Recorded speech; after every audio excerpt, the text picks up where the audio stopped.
At 1:17 in the morning, the last train clears the platform. The passengers step through the turnstiles, climb the stairs, and disappear into the city above.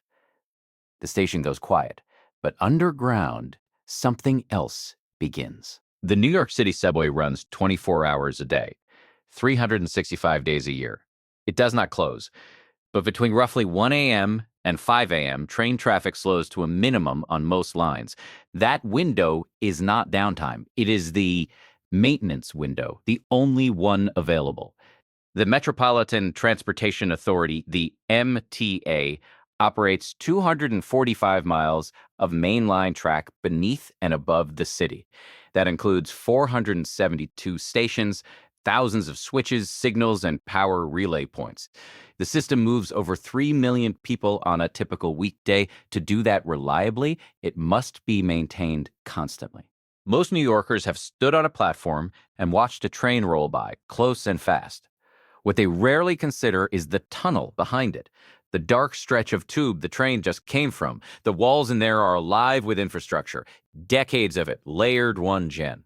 Cable conduits from the 1930s run beside fiber optic lines installed last decade. Cast iron drain pipes share space with modern ventilation ducts. Nothing in these tunnels is ever fully replaced at once. The system is a living accumulation, patched, upgraded, and extended in place over time while still in use.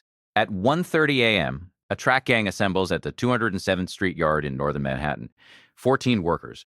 Orange vests over heavy coveralls, tool bags, hard hats, radios. They are a track geometry crew, one of the teams responsible for keeping the physical rail in spec, aligned, level, safe. Before anyone steps onto the track, a critical process must be completed. The line must be taken out of service, and the power must be verified as cut. In a subway system that never fully closes, this takes coordination between the track gang foreman, the rail controller, and the traction power substation operator. No one moves until 3 separate confirmations are received. This protocol is called a flagging procedure. It is not optional. It is not a formality. The third rail in a New York City subway tunnel carries 625 volts of direct current. Workers who have spent 20 years in these tunnels speak about that rail the same way, with steady respect, always. By 1:45 a.m., the gang is on the track. The tunnel is dark, beyond the reach of their work lights. Ahead, the geometry car, a specialized measurement vehicle, has already run this section and flagged several anomalies. Tonight's job is to investigate and correct 3 of them. The first flagged anomaly is at milepost 14.3, a section of rail where the distance between the 2 rails, has widened slightly beyond tolerance. On a surface road, this might be manageable. On a subway line running trains at 55 miles per hour, it is not. The gang foreman crouches beside the rail and reads the measurement. He's been on night maintenance for 11 years. He doesn't rush this. He records the exact figure, compares it to the geometry car data on his clipboard, and speaks quietly into the radio. The diagnosis takes 9 minutes.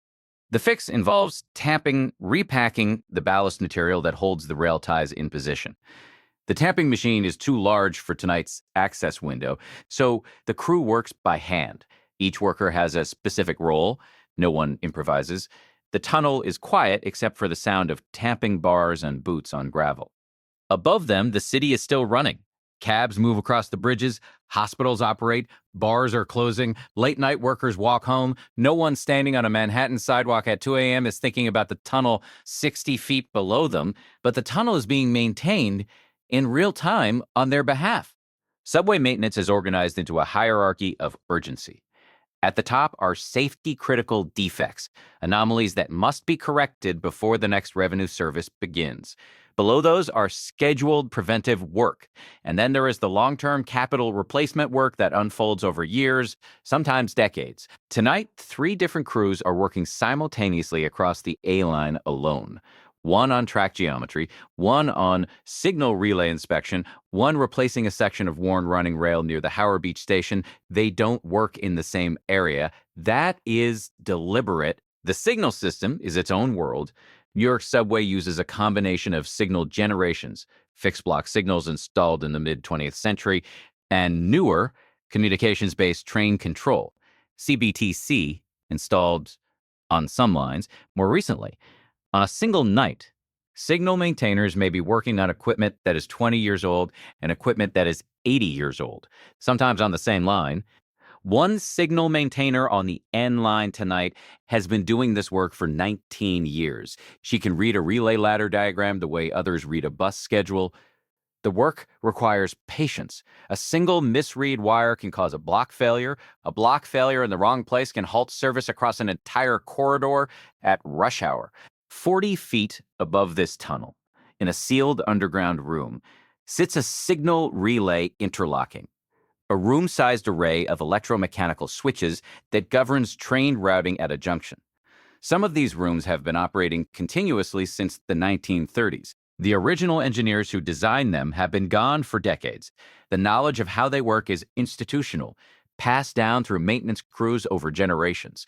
While track and signal crews work in the tunnels, a separate operation is underway above ground, or rather just below street level. The station cleaning cycle has begun.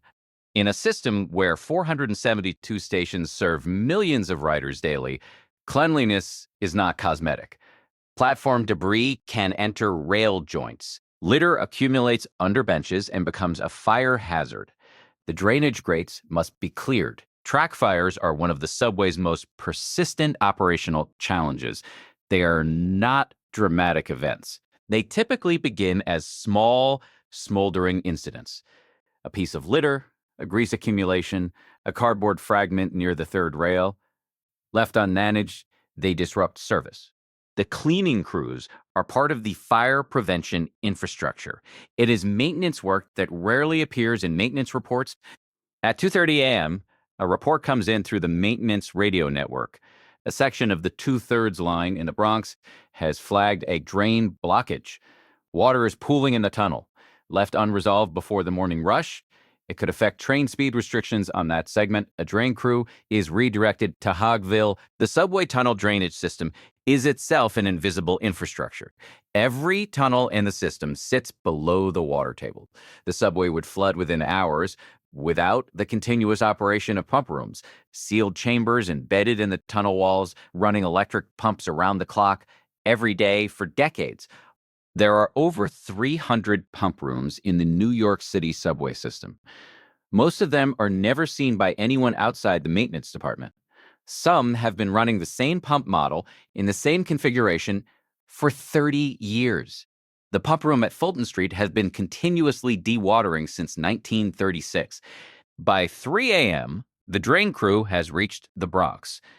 Two workers descend into a cross passage beneath the tunnel floor, a narrow horizontal space just large enough to work in.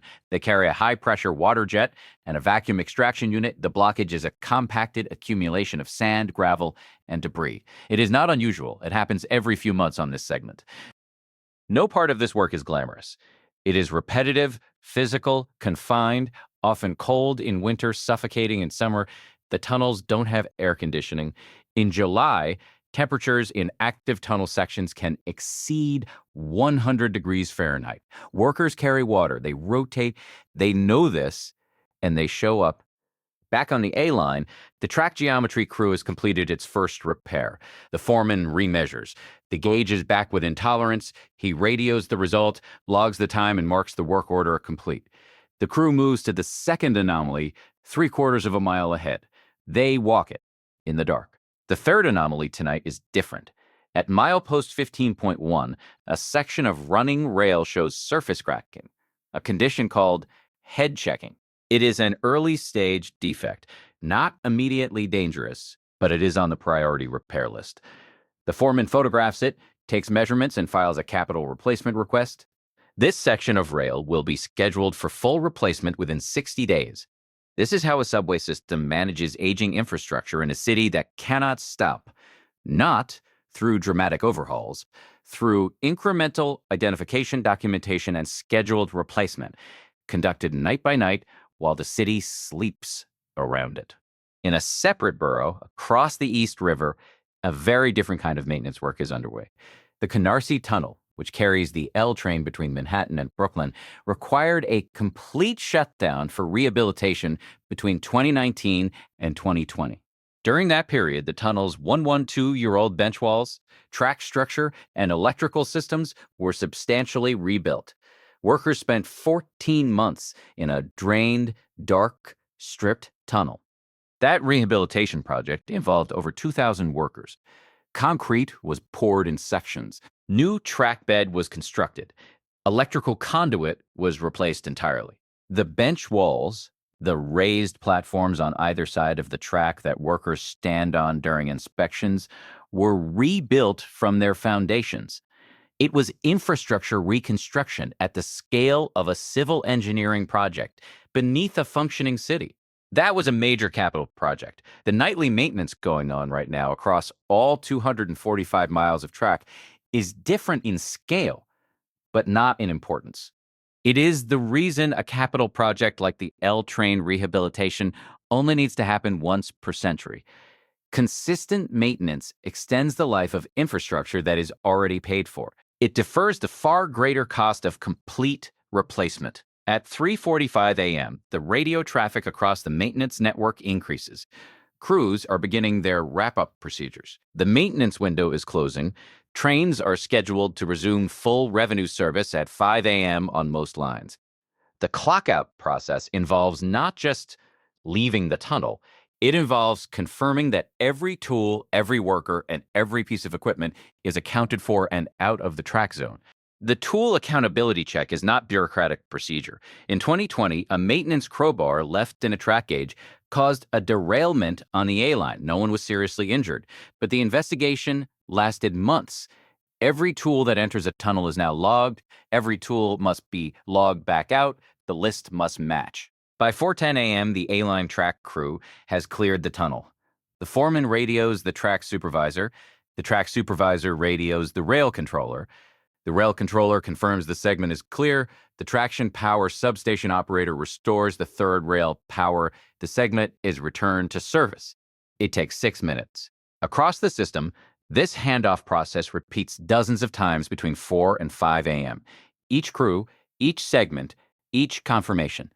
The dispatcher's console goes from a patchwork of amber maintenance flags to clear track indicators, line by line, segment by segment, as the tunnels are returned to service status. The station crews are finishing their own closeout. Floors are dry, platforms are swept, drainage grates are clear. The cleaning vehicles are being driven back to the maintenance storage area. By 4:50 a.m., station supervisors are walking their platforms for a final visual check before the first train comes through. At 5 a.m., a southbound A train enters the 168th Street station. The platform fills with the sound of the train. The doors open. A handful of early morning riders step on. This is the first revenue train of the morning on this section. It passes through every tunnel section that was maintained during the last 4 hours. It encounters nothing unusual. That is the intended result. The night crews are already on their way home, or to the next shift, or to bed for those who have been working since 10 p.m. the night before. They won't appear in the morning news. They won't be mentioned in the service update announcements that riders receive on their phones. The train was on time. That is all most people will notice. That is, in a sense, the whole point. But the night maintenance operation doesn't end with the departure of track gangs and cleaning crews. It continues through the day in different form. During daytime off-peak hours, slower traffic windows allow for a second tier of maintenance, work that can be done between trains in daylight using slower access windows of 15 to 25 minutes. These are called slotted maintenance windows. They are pre-planned gaps in train scheduling. Each window is precise. The maintenance team knows they have 17 minutes. They enter, do the work, clear, and the signal is returned to service before the next train is authorized to enter the block. Timing is the discipline. The geometry of a working subway system is more intricate than most riders imagine. The tracks are not flat. They are banked, tilted inward on curves to allow trains to navigate turns at speed without excessive lateral force. The degree of banking is called superelevation. Maintaining exact superelevation specification is a track geometry function, and it must be measured and corrected regularly. The MTA employs roughly 6,000 workers in its maintenance and engineering division. That number includes track workers, signal maintainers, electrical crews, structural engineers, tunnel pump operators, station cleaners, and vehicle maintainers. They work in shifts that cover every hour of every day. It is a continuous workforce running a continuous system. There is also a class of worker that operates entirely outside the normal maintenance structure, the subway structure's inspector. Their domain is not the track or the signals. It is the physical tunnel itself, the concrete, the arch rings, the waterproofing membranes, the expansion joints. These are the workers who assess whether the container holding everything else is sound. Some sections of the New York City subway were built between 1900 and 1940. The concrete used in those tunnels was mixed and poured by hand before modern quality control standards existed. It has held for over a century. But it is not eternal. The inspection cycle exists to catch degradation before it becomes failure. It is a form of systemic listening. There are sections of the subway where the tunnel passes directly beneath the East River. The water pressure above is constant. The concrete and the waterproofing are what stand between the subway and the river. Maintenance of those sections involves underwater acoustic monitoring, injection grouting to seal micro fissures, and regular physical inspection by certified inspectors with specialized training. It is some of the most technically demanding work in the system. At 7:30 a.m., the A train carries commuters. The morning rush is building. Trains run at approximately 3 to 4 minute headways on express sections. In the tunnels where workers crouched over rail with tamping bars 6 hours ago, trains now pass at 55 miles per hour every few minutes in both directions. This is the operational paradox of large-scale infrastructure maintenance. Success is invisible. A system that is well-maintained does not announce itself. There are no sparks, no delays, no service alerts. The morning rush happens as scheduled. The trains run, the commuters arrive. No one on the platform knows what happened underground the night before, but the system is not frictionless. Maintenance cannot prevent every failure. In 2019, the subway averaged 64,000 delays per month. That figure represented a system under significant strain, a backlog of deferred maintenance from previous decades, underfunding, and an acceleration of ridership that outpaced infrastructure capacity. The maintenance expansion program that followed was substantial. It is ongoing. The state of good repair, COGR, is an infrastructure management concept used by transit agencies worldwide. It measures the gap between the current condition of an asset and the standard condition required for safe, reliable operation. The MTA's COGR program tracks thousands of individual assets, each switch, each signal, each rail section, each station structure. It is a continuous audit backup report. Infrastructure tends to degrade in predictable patterns. Steel rails develop fatigue cracks after a calculable number of load cycles. Concrete arch sections respond to water infiltration in documented ways. Electrical relays fail on statistical schedules. The goal of systematic maintenance is to intervene before the degradation curve crosses the failure threshold. Timing is everything. Not every anomaly can be caught in advance. On the morning of June 27, 2017, an A train derailed in Harlem, injuring 34 passengers. The cause was a deteriorating rail fastener, a component so ordinary that it rarely appears in maintenance planning documents. The investigation that followed resulted in a systematic inspection of all rail fasteners in the system. 17,000 were replaced. Every failure is an audit. Every audit produces information. That information modifies the inspection cycle, the replacement schedule, the training protocols for crews. The system learns from what it misses. It is not a smooth process, but it is a continuous one. There are approximately 13,000 switches in the New York City subway system. A switch is the mechanical component that allows a train to change from one track to another. Each one contains moving parts. Each one is subject to thermal expansion and contraction with the seasons. Each one is inspected on a regular cycle and lubricated on a separate cycle. Switch failure is one of the leading causes of service disruption. The power supply to the subway is itself a maintained infrastructure. The 625-volt DC third rail system is fed by traction power substations, sealed rooms located at intervals beneath and beside the tracks. Each substation converts AC power from the city grid into the DC power the trains use. Each one is inspected and serviced on a monthly cycle. Each one is critical. The ventilation system is another invisible critical infrastructure. Subway tunnels are enclosed environments that generate significant heat from train traction motors, braking, and human body heat. Without active ventilation, tunnel temperatures would rise to levels that affect both passengers and equipment.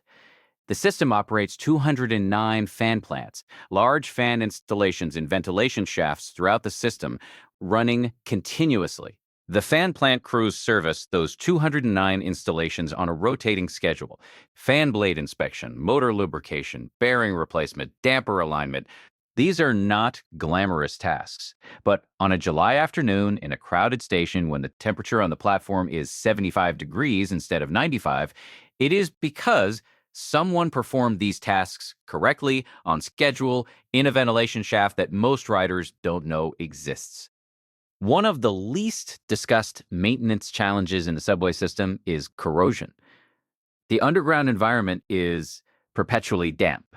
The combination of salt-contaminated groundwater, train exhaust particulate, and the constant electrical activity of the third rail creates one of the most corrosive environments in civil infrastructure. Structural steel, bolts, brackets, electrical conduit, all of it corrodes. All of it must be monitored and replaced on a cycle. The process of maintaining infrastructure that cannot be taken out of service is fundamentally different from maintaining infrastructure that can. You cannot drain the entire subway to repair its drainage. You cannot stop the trains for a month to replace all the corroded brackets. Everything must be staged, sequenced, prioritized, done in windows, done around the system that is still running. The workers who do this job carry a specific knowledge, not the knowledge you find in engineering textbooks. The knowledge that comes from working in a specific tunnel, on a specific line, through specific seasons, for years. The foreman who knows that the drain at milepost 14.7 always blocks up after heavy rain in October. The signal maintainer who can tell from the sound of a relay whether it needs attention before the test results confirm it. This institutional knowledge is a form of infrastructure in itself. When an experienced maintainer retires, that knowledge, the particular notes, the workarounds, the non-documented anomalies of a specific section, goes with them unless it has been captured, communicated, and transferred. Transit agencies around the world are reckoning with this problem as maintenance workforces age. Knowledge transfer is now a formal part of maintenance management. It is 10 p.m., the evening rush is over, platform foot traffic has thinned.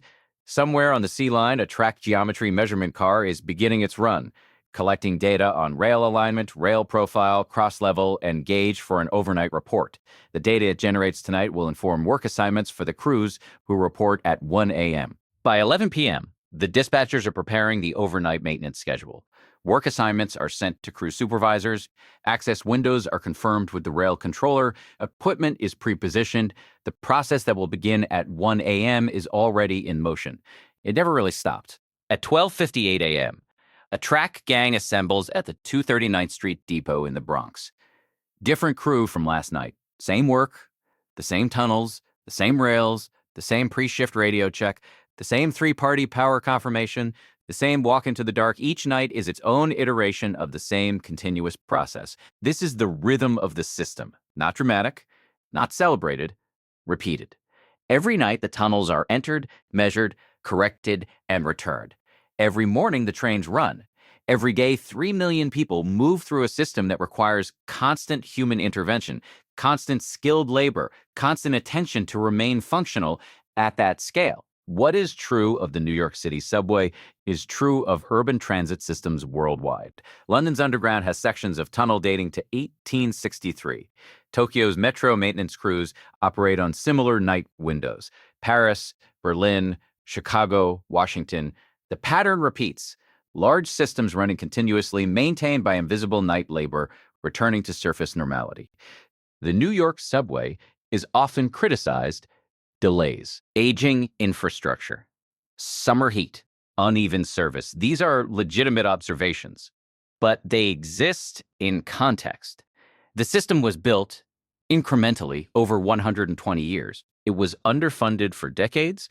It serves a density of riders that few transit systems in the world match, and it has been maintained imperfectly but continuously by a workforce that rarely makes the news. On a morning in late October, a track maintenance worker named Marcus steps off the subway at his home station in Brooklyn. He has worked the overnight shift. He is carrying a tool bag and a hard hat.